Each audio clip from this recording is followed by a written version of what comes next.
Hello, beautiful souls. How are you today? So, I think I have to pick up my own thread from yesterday. The disidentification process is who do you think you are? What do you think is true about you? Yeah, to manifest your dreams. So, what I realized is we have no idea. We don't see clearly who do we identifying ourselves, because it's so deeply rooted in our everyday life, in our behavior, that it's very hard to catch it. But the good news is that's what the outside world or the people around you is for, to reflect back to you all of that, or even your dreams. So when you ask the question from yourself, from your higher self, or just, yourself, who am I? Who am I identifying with? What do I think it's true about me? And why this is important? Why this is so freaking important? Because your manifestation is not here, obviously. Is it? Your manifestation is far away, and that's the reason is not because you are not affirming enough or you are don't visualizing enough. No, it's not here because you are still identifying with someone who contradicts your dreams. So find out who is that, or what is that, because what you are doing by the end of the day is you putting on your clean underwear over the dirty one. No, you're not gonna feel better, would you? So you take off the dirty one, get rid of the old identification, clean yourself, and then put on the new one. That's the order. You can't skip it. You can't skip steps because you're not gonna feel better. I don't think I need to explain this, but this is the same freaking process. Find out who do you think you are? What is it you think is still true about you? Okay, give you an example, because for me, it was hidden. I was looking, and it's not like, oh, this is the answer. No, I needed to receive dreams from my higher self to deeply see what is it that I am still identifying with. And what I found, okay, so when I was a little girl in kindergarten, stick with me, I promise you will understand better yourself through me.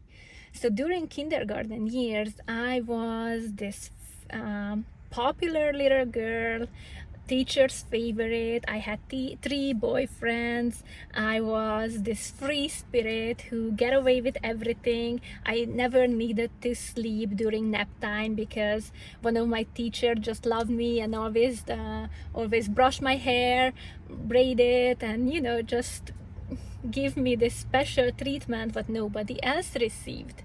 So that was me in the kindergarten, and I loved my life, myself. But yeah, then life happened. Then other teachers, parents came in, not because they wanted to hurt me, because I choose those experiences, obviously, for right now to get rid of it and understand this whole process. But yeah, that's the highest perspective. So go back to the lower level, where this human level, when teacher who were just tired and they just wanted me to follow the rules. They punished me for my freedomness, for my playfulness, for my, this free spirit who were always laughing, always playful. But how does it look? How did it look? It's like I was the rebel. I was the bad girl. So over the years, I slowly learned to dim my light, to hold myself back. And when my parents didn't have time for me, I learned how to play alone. I learned how to be the second one. I learned how to not to be chosen. I learned how to be the one who is the quiet one, who knows how to behave, who is not a burden to anybody, who is who is okay to someone not choose me because I am just too much for them. So I internalized other people's lack of what? Lack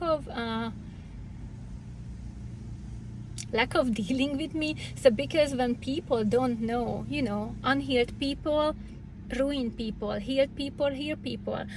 This is kind of the similar thing. So in my childhood, I was surrounded by adults who, and there comes the lawnmower. So I don't know, maybe I just stay quiet for a little bit until he passes. So during my childhood, I was surrounded by people who weren't healed, who weren't not even enlightened. They didn't have this regulated nervous system. They were themselves dysregulated and trying to deal their own lives. And when I was myself the person, the little girl who was too free for them, they didn't know what to do with me. And obviously what a child can do, nothing. You internalize there is something wrong with you by the core, but this is not the case. Actually, it was, this is the higher self choosing an experience to overcome at some point. And that's what's happening right now. But how are we conditioned in this human life? We are conditioned to believe we are the wrong one.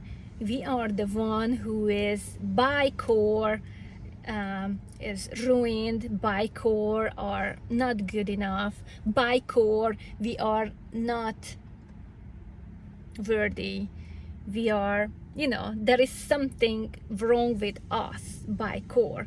But the truth is, this is just a conditioning, and you are perfect by your core. So your job is to take off all these identities, all these internalized beliefs, all these conditioning, to remove, peel back to that little girl who might be you. You might remember her also, your real self, or who is the closest to your real self, because obviously I'm not gonna be that little girl anymore, and I don't want to be, because I can be better than her. I can be even more freer, I can be even more playful, whatever it is I want to be. But that's who were the closest for my core, the l'amour. And just realizing and flipping these beliefs that no, you're not wrong, you're not bad by your core, is quite the opposite. That's, I think it's a big deal, it's a big thing. And I'm getting to realize how true is that everything we taught by society, the opposite is true. So the complete opposite is true about what we were taught. So like, you are not wrong, you're not bad, you're not a bad person by birth. It's the opposite. Your birthright is to receive your dreams, your birthright to be playful, your birthright is to be... I think this is... Why am I manifesting this? Why is this guy lawning the non-existent ma in front of me? Not anywhere else, but in front of me. Maybe I'm becoming too magnetic for people not to be around me. Okay, no thank you. Oh, finally he stopped. Yay, he stopped. You might can hear me now. So there is nothing wrong with you, especially not by your core. But that's how we raised by, that's what we learn to be true. There is something wrong with me. Guess what? Nothing is wrong with you. And my dream in the morning. Oh my god, that was a horrible feeling, but that's how I felt a lot of the times. It was a silly dream. One man, it wasn't me and it wasn't my family, but yet it was me and there was my family, but not the current one who I know in this reality. And there was this boy who were kind of my boyfriend, and I asked him, hey, can you come with us to our vacation? And he said yes, of course. So all of my family member take a lot of effort to create space for him to be able to sleep and come with us and just enjoy the time with us, and he never showed up. And that feeling was like, oh my god, that's not good. I mean, we took all this effort and you weren't able to show up or not even call or something. And the other dream was, it was a girlfriend of mine. Again, I don't know who she is in this life, but she was a girlfriend of mine. And there was a man, still don't know him, but this man, we were saying goodbyes, and this man went to my girlfriend and hugged her, kissed her, and said goodbye to her. And even though I knew he liked me, he just walked past by me without even just looking at me. And that feeling also was horrible. What are these noises this morning? All these noises this morning. So yeah, these are the noises, actually. These are the identities. And I realized I still believe about myself that I'm not chosen, I'm invisible, I'm overlooked, I'm the second one, or people I want the most, they never show up, they never choose me. So all of these were my identities. All of these were the stories I thought it's true about me. Are these really true? Of course not. But of course the outside world only can reflect that back to me, because that's the law. The mirror cannot show me with red hair when I have a blonde one. No, that's the law. If I believe I'm not chosen, if I believe I'm invisible, if I believe people who I love the most, they never show up to me, if I believe love is not safe to me, that's what I'm going to see out there, no matter how many or how much affirmation, how much I visualize. No, it's not gonna change anything, because I'm putting on a clean underwear over the dirty one, because I never change my identity. Those beliefs are still kept hidden from my plain sight. It doesn't mean I didn't remember those experiences, I just didn't realize, I didn't see that was my freaking identity. And that's why I started to asking questions. So asking questions, who do you think I am? What do you think is true about me? Because that is what changes the game, when you start seeing things clearly about yourself. And if you can't see, you can't choose, right? How can you choose something if you don't know it's there? Or how can you override something if you don't know what it is?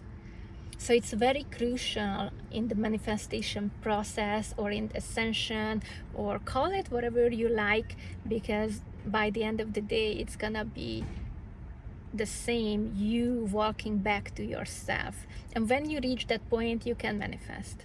So it's not about manifestation, it's not about your person, not about the money, the job, or anything. It's about you finding back to yourself by your core.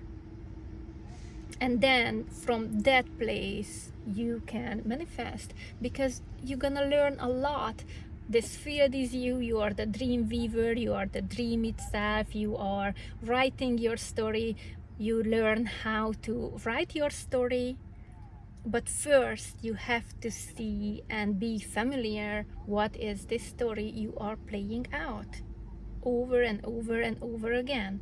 We call it patterns. So be familiar with your patterns in order to override them. You can't move forward without this step. You can't skip that step. So journal, or ask your higher self for guidance. What is it that I can't see? What is it I don't see about myself, but I'm still playing? What's my rule I unconsciously assign to myself? Because I don't want to replay this story. That's enough. I want to write a new story. But how can your actor know what to do if he is still sticking himself or herself to the old script? Get familiar with the old script. Know it. Up and down, in and out. Learn it. Learn about those aspects of you. And then you can take this out. And how do you take it out? Just see it. If you see it, you cannot unsee it. So you're not gonna choose it when you see it. You will recognize it's like, hey, this is the old pattern. I'm not playing this out anymore. It's that simple, actually. But you have to see it. You have to be able to see it. It's not that complicated, but as I said in the last video, it does take effort. It does take effort from your side. I think I'm going to name this today. Name is noises, because at 5 a.m. I woke up to this, what is it? The leaf blower. Now this is the lawnmower. I don't know what's going on and why this is going on, but let's just say 3D do whatever the 3D does. We don't need to give meaning to it, right? Why would I? This is just happening. I'm not gonna waste my energy, on that. Okay, I think this was a short video, but that's a very important part. Very, very important part of the journey. Disidentify. Get familiar with yourself. Get familiar with your own patterns. And then, as I said, you can choose. You can override. You can live your best life. But please, please, please, please don't want to skip this step, because that's the reason your manifestation is still not there. All right, guys, I love you, and I talk to you next time. Bye.